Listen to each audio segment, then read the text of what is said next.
میں ہوتا ہے کہ ہمارے بچے پانی کے لیے ترس جائیں، ہمارے بچے کھانے کے لیے ترس جائیں، تو ہم کسی غیر مذہب کو 32,000 کروڑ روپے کا جہاز تحفے میں دیں، یہ ہمارا کردار ہے۔ تو پھر ہماری اصلاح کیسے ہوگی؟ اکیلا مولوی فاروق صاحب کیسے اس کی اصلاح کر سکے گا؟ کوئی بھی تنظیم جو ہے وہ بنا پیسے کے مولانا فاروق صاحب نہیں چل سکتی، مرد وجود میں نہیں آ سکتی۔ سب سے پہلے آپ کو ایک ایسا ادارہ بنانا ہے کہ جس میں ہمارے پاس 5, 10, 20 لاکھ روپے جمع ہونا چاہیے۔ کل ہمارے ہندوستان میں تباہی آئی، ایک چھوٹا سا ادارہ پنجاب میں مسلمانوں کا تھا۔ پنجاب کے سکھوں کو انہوں نے ان کی مدد کر کے، ان کے مکان بنا کے، ان کے یعنی گھروں بار کو چلانے کے لیے جو پیسے دیے، پورے بھارت ورش میں ان کا چرچا مسلمانوں کا ہوا۔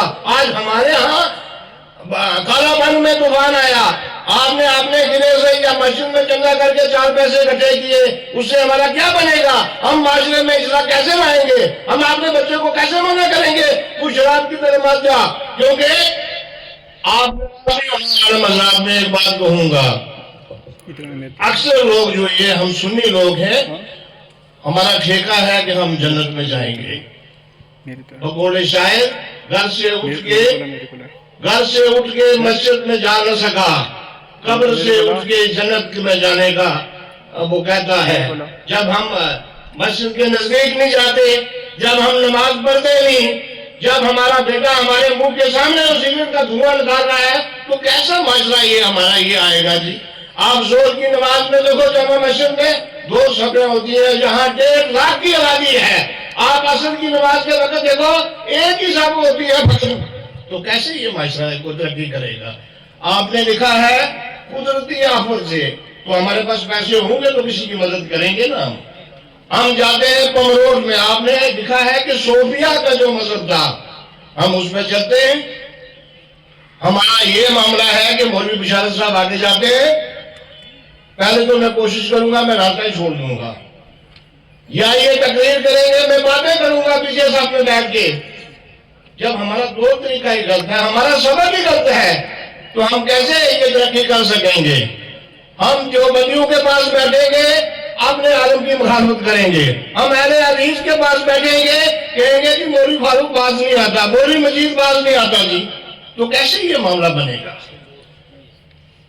میں مولوی فاروق صاحب ایک چھوٹا سا ادنا سا سپاہی آپ کا یہ کہتا ہوں، ہماری جو ڈیوٹی لگے گی، جو آپ ہمیں حکم کریں گے، اللہ کے فضل و کرم سے جب تک زندہ ہے اس کو نبھانے کی کوشش کریں گے۔ نمبر 1، نمبر 2 یہ کہ اپنے عالم جو لوگ ہیں ان کی عزت کرنا سیکھو۔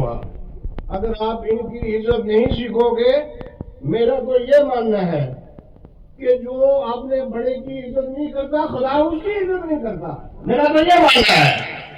ہم لوگ ہماری اس قسم کی باتیں ہیں، یہاں میں سناؤں کہ 1960 میں کیا ہوا، 1980 میں کیا، کوئی ان باتوں کا غرض نہیں ہے۔ غرض جس بات کی ہے وہ آپ کرو۔